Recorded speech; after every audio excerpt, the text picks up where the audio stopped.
1,00,000 మంది శివభక్తులతో కలిసి మహారుద్రాక్ష పూజలో పాల్గొనండి. వెంటనే కాల్ చేసి మీ పేరును నమోదు చేసుకోండి. Welcome to our channel. నేను రమారావి.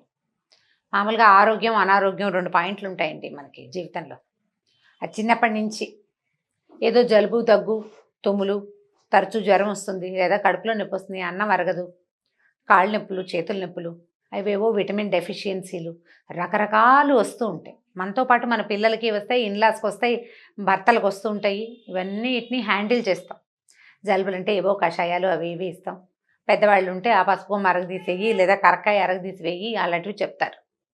ఇవి బాగానే ఉంటాయి. లేదా ఏ డాక్టర్ దగ్గరకో వెళ్తాం, పీడియాట్రిషియన్స్ని ఉద్ధరిస్తాం, వారం వారం తీసుకెళ్ళిపోతాం. నెల నెల జలుబులు జ్వరాలు వస్తాయి పిల్లలకి. సీజన్ మారినప్పుడల్లా రకరకాలు వస్తాయి. వాటికి కూడా ఏదో ఒకటి చేస్తూనే ఉంటాం. అయితే శారీరకమైన అనారోగ్యాలు ఇవి చిన్నవి కదా మనం మాట్లాడుకునేవి. ఇవి కాకుండా కింద పడిపోవటము, పళ్ళు విరిగిపోవటము, పెదవులలో పళ్ళు ఇరుకుపోవటము, చేతులు విరిగిపోవటము, కాళ్ళు విరిగిపోవటము, మొహం ఎక్కడో పగలటము, గడ్డం పగిలిపోవటము, పిల్లలకి మా నుదురు మీద ఐబ్రోస్ పైన ఇక్కడ తగులుతుంటాయి, గోడలు తగిలి కుట్లేయటము, ఇవన్నీ కూడా పడుతూనే ఉంటామండి చిన్నప్పటి నుంచి కూడా. మనము పడతాము, మన పిల్లలతోటి పడుతూ ఉంటాం. మనతో పడలేక మన అమ్మలు, మన పిల్లలతో పడలేక మనము బాధపడుతూ ఉంటాం. ఇవన్నీ హ్యాండిల్ చేసేయచ్చు. కాలు విరిగితే 6 నెలలు పడుకుంటాం, లేదా పడుకోబెట్టి ఎవరికో పిల్లడికో భర్తకో ఇంట్లో ఉన్న ఇంకొకళ్ళకో సేవలు చేస్తూ ఉంటాం. ఓ మనిషిని పెట్టుకుంటే సరిపోతుంది. కాకపోతే ఇది ఒంటికి వచ్చినప్పుడు ఏదో ఒక రకంగా కుదురుతుంది. జనబాహుళ్యానికి కనపడుతుంది. మనకి కాళ్ళకో చేతికో ఏదో వస్తే, ఓ చేతి మీద మచ్చుంటే ఏమిటండి మీ చేతి మీద మచ్చుంది, దీనికి ఫలానా డాక్టర్ ఉన్నాడని చెప్పేందుకు కూడా జనం కనపడతారు. ఈ పై వాటికి బాగానే ఉంటుంది. లోపల వచ్చే జబ్బులకి ఏం చేయాలి? మానసికమైన అనారోగ్యాలు, భయాలు, బెంగలు, అనుమానాలు, రకరకాల హెల్యూసినేషన్స్, భ్రమలు, ఇలా అయితే అలా అయితే అలా అయ్యి ఇంకోలా అయితే అప్పుడు ఏమైపోతుందో అని ఊహించుకుంటూ ఉంటాం.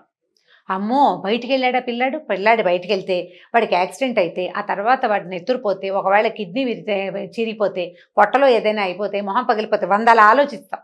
ఈ 100 ఆలోచించిన తర్వాత మరణం దాకా వెళ్తుంది బుద్ధి.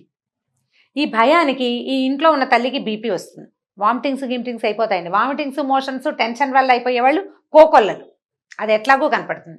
ఈ టెన్షన్ తోటి పిల్లల్ని బయటికి వెళ్ళనివ్వకుండా కట్టడి చేస్తాం. నాకు భయం అని చెప్తుంటారు. మా అమ్మకి భయం, నన్ను బయటికి పంపించదు అని చెప్పే మగపిల్లలు, ఆడపిల్లలు నా నెత్తి మీద ఉన్నంత జుట్టు ఉన్నంత మంది కనపడతారు. మా అమ్మకి భయం, మమ్మల్ని పంపించదు ఎక్కడికి. తల్లుల భయాన్ని పిల్లలు హ్యాండిల్ చేయలేకపోతారు. ఎవరి భయాన్ని వాళ్ళే హ్యాండిల్ చేసుకోవాలి. ఇది లోక సహజమైనది అని గ్రహించుకోలేకపోతాం. భయాలని, బెంగలని, వాటిని పోగొట్టుకోవాలి. వీటితో పాటు ఇప్పుడు కొత్తగా కనపడుతున్న జాడ్యం ఏంటంటే హెల్యూసినేషన్స్, భ్రమలు. వేరే ఏదో లోకం వచ్చేస్తుందని, వేరే ఎవరో దిగొచ్చేస్తారని, ఏదో అవుతుందని ఊహించుకుంటూ ఉండటం.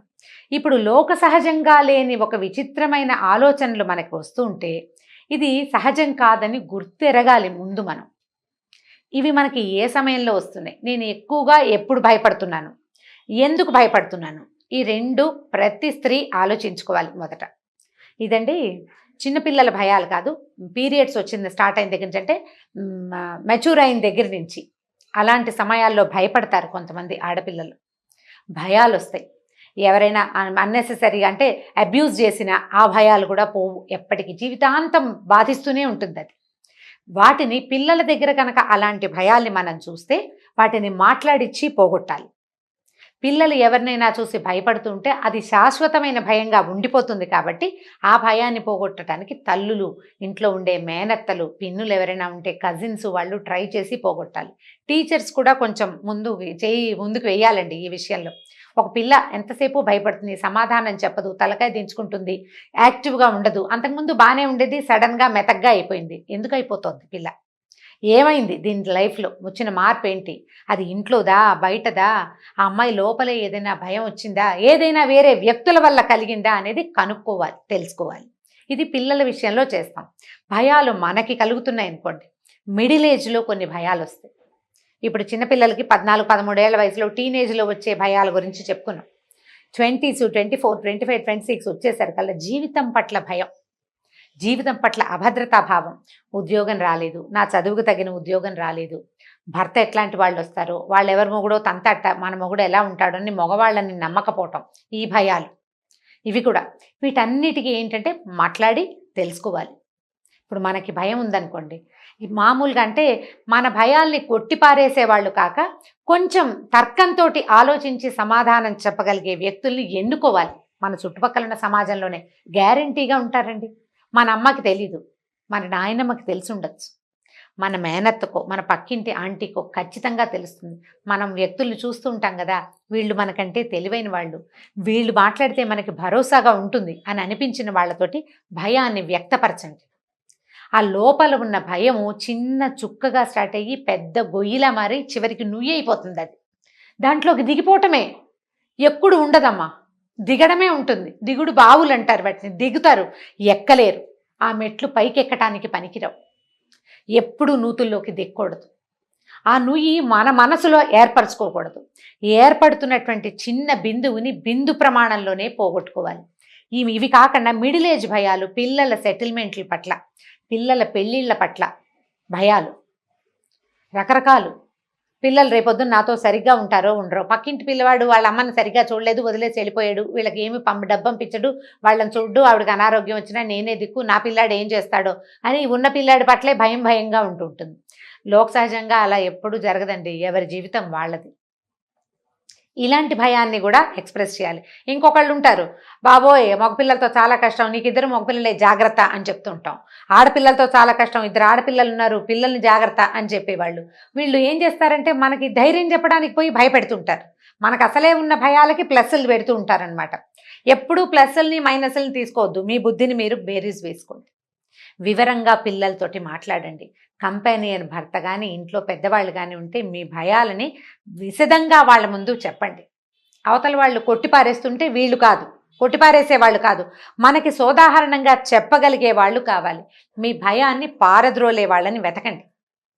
లేదా మన వల్ల కాదండి, నేను వెతకలేను, ఎవరికి చెప్పినా ఇంతే అంటే మీ భయాన్ని మీరే పారద్రోలండి. ఈజీ మెథడ్ తోటి ముందు మీకు ఎందుకు భయం, దేనివల్ల మీరు భయపడుతున్నారు అనేది రాయడం మొదలుపెట్టండి. రాసేసరికి సగం బరువు తీరిపోతుందండి. ఇది చాలా సులువైన మార్గం. ట్రై చేసి చూడాలంతే. అబ్బాయి నేను ఎప్పుడు చిన్నప్పటి నుంచి ఉత్తరాలు కూడా రాయలేదండి, నేను రాయలేను అంటే, చిన్నప్పటి నుంచి ఏం చేసామండి మనం? చిన్నప్పుడే మనకు తెలుసా 50 ఏళ్ళు వస్తాయని? ఇప్పుడు రాలా, ఆటోమేటిక్గా వచ్చింది కదా, అట్లాగే వస్తుంది. ట్రై చేసేయండి, దీని భయాన్ని పోగొట్టుకోండి. తర్వాత ఈ మిడిల్ ఏజ్తో పాటు మెనోపాజ్ వచ్చేసరికల్లా కొత్త భయాలు వస్తాయండి. దీంతోపాటు డెలివరీ అయినప్పుడు కూడా కొన్ని భయాలు వస్తాయి. కొంతమందికి పిల్లల్ని ఎత్తుకుంటే పడేస్తామని భయంగా ఉంటుంది, మేడం ఎట్లెక్కుతుంటే పడిపోతామనిపిస్తుంది, ఎక్కడైనా బాల్కనీస్లోకి వెళ్తే నేను పిల్లాడు ఇద్దరం పడిపోతామనిపించేస్తుంది. డెలివరీలప్పుడు ఒక అదటుకి గురైనప్పుడు వస్తాయి.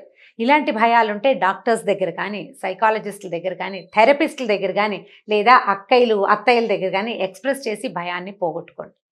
మానసికమైన ఆరోగ్యం చాలా ముఖ్యమైనది జీవితానికి. శారీరక అనారోగ్యానికి డాక్టర్లు దొరుకుతారు. మానసిక అనారోగ్యం ముందు అసలు అది మనకి జబ్బు, మనం ప్రాబ్లంలో ఉన్నామని తెలుసుకోవాలి. మనం అది తెలియజేయండి ఎవరికైనా. మీకు ఇలాంటి సమస్యలు ఉంటే వాటిని డాక్టర్ దగ్గరికి వెళ్ళి, ఒక సైకియాట్రిస్ట్ దగ్గరికి, సైకాలజిస్ట్ దగ్గరికి వెళ్ళటం ఏమీ తప్పు కాదమ్మా. అదేదో పిచ్చివాళ్లే వెళ్తారు లాంటి భ్రమల్లో ఉండకండి. అది చాలా వెనకబడిన ఆలోచన. మనకి లోపల ఒక సమస్య ఉంటే, ఒక ముళ్ళు మనసులో ఉంటే దాన్ని మొత్తం ముళ్ళుని తీయలేకపోతే ముక్కలు చేసైనా బయటికి తీసేయాలి. ముళ్ళుని గనక బయటికి తీసామా మనసు ప్రశాంతంగా ఉంటుంది, జీవితం హాయిగా వెళ్తుంది. మీతో పాటు మిగిలిన వాళ్ళ జీవితం కూడా, మన కుటుంబ సభ్యులందరూ హాయిగా ఉండద్దా మనతోటి? మనం ఒకళ్ళం హాయిగా ఉండాలి, ఒకటి వాళ్ళు కూడా హాయిగా ఉండాలి కదా, వాళ్ళు మనని భరించాల్సి వస్తారు మన భయాలతో పాటు. కాబట్టి ఇలా ఆలోచించండి. ఏ రకమైన మనసులో భయాలు బెంగలు ఉన్నా వాటిని ఎక్స్ప్రెస్ చేసి బయటికి వెడలగక్కి భయాన్ని పోగొట్టుకోండి. లోపల దాచిపెట్టుకుని అది అలా ఉంచి నూతులుగా చేయబోకండి. జాగ్రత్త పడండి.